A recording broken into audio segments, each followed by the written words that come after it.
stuff. So, Minister, I guess first off, talk a little bit about how this came together when you're looking at First Nations here in Alberta and talking about tourism opportunities. Sort of what was the vision behind providing the extra funds? Well, we all know that we have every third international traveler that comes to Alberta is looking for Indigenous tourism experience, in authentic experience in Alberta here. So, knowing that, we also know that 22% of Canadians that come to Alberta is also looking for authentic Indigenous experience in our province.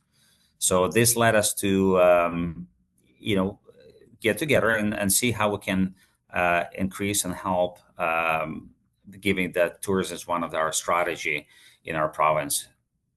Is was timing critical? Is this did you see an opportunity now versus down the road? What kind of prompted it to move at this time?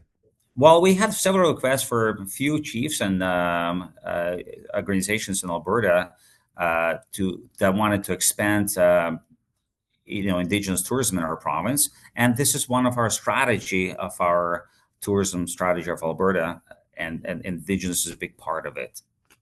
So when you look at what the Indigenous community brings to the table in terms of experience, I guess that's really what it all boils down to. People will come to have a unique experience. What are some of the opportunities that tourists coming to Alberta that are going to spend time with First Nations can go out and do?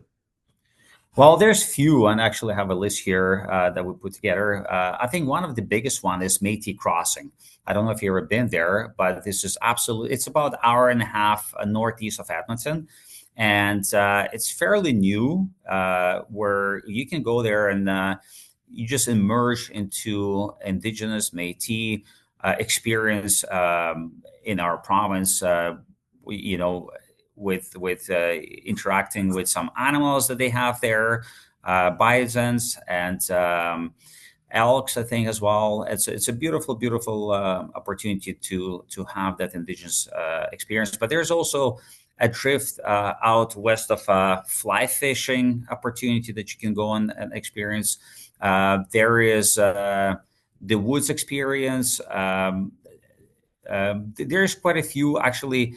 Talking Rock tours is one of the amazing experience. We can go out in the woods and experience that Indigenous led tourism in our province. Are there countries that have specifically you feel are a great fit? Again, going back over my years of understanding tourism from overseas, Germany has a real connection to the First Nations and being immersed in a culture. Is that still the case, or are there new markets opening? Absolutely. Germany would probably be on top of my list. UK is another one. And I myself from Europe. So when I travel in Europe, and Indigenous tourism of our province is really on the top of their list for traveling.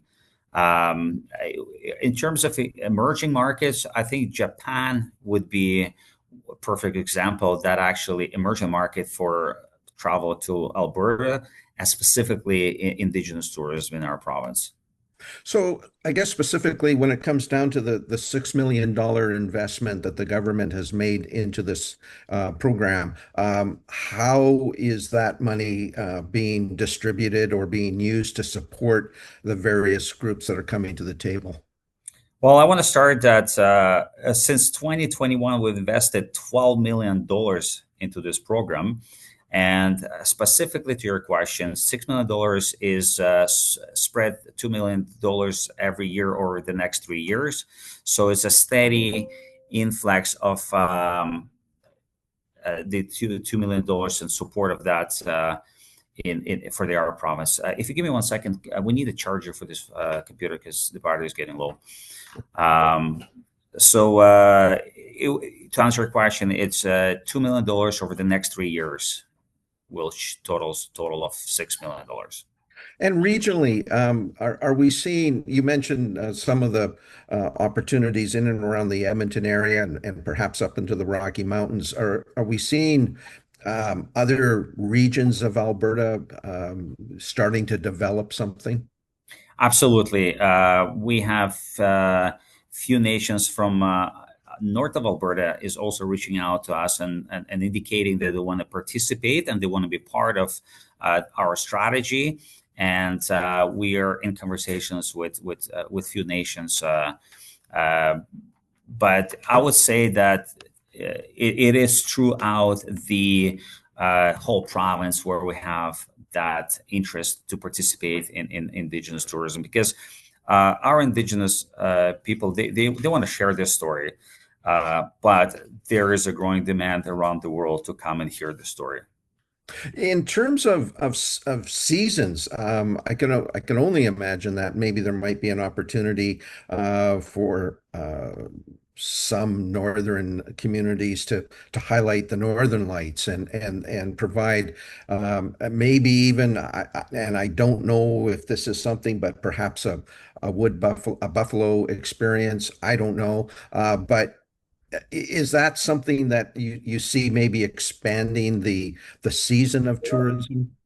Yes, absolutely. We see this as a year-round experience and opportunity, and Northern Lights being one of the top, actually, reasons why people want to come and experience that. And when they have it in Indigenous setting with some sacred animals around, and also we're building facilities where they can actually have glass tops or clear tops where they can see Northern Lights, and this is a big part of the strategy to uh, have that experience and be able to stay in in the facilities where you can see it and experience up north.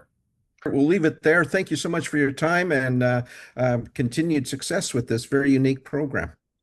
I wanna end this with also sharing that province of Alberta uh, is the top province spending the most money and funding and support of Indigenous-led programs. This is absolutely unique to us.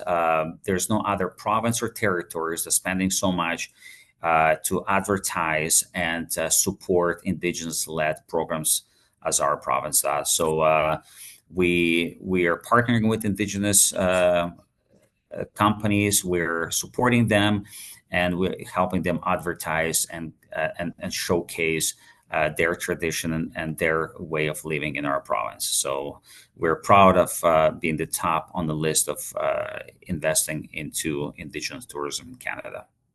Outstanding. Thank you again. We really appreciate your time. Absolutely. Thank you very much.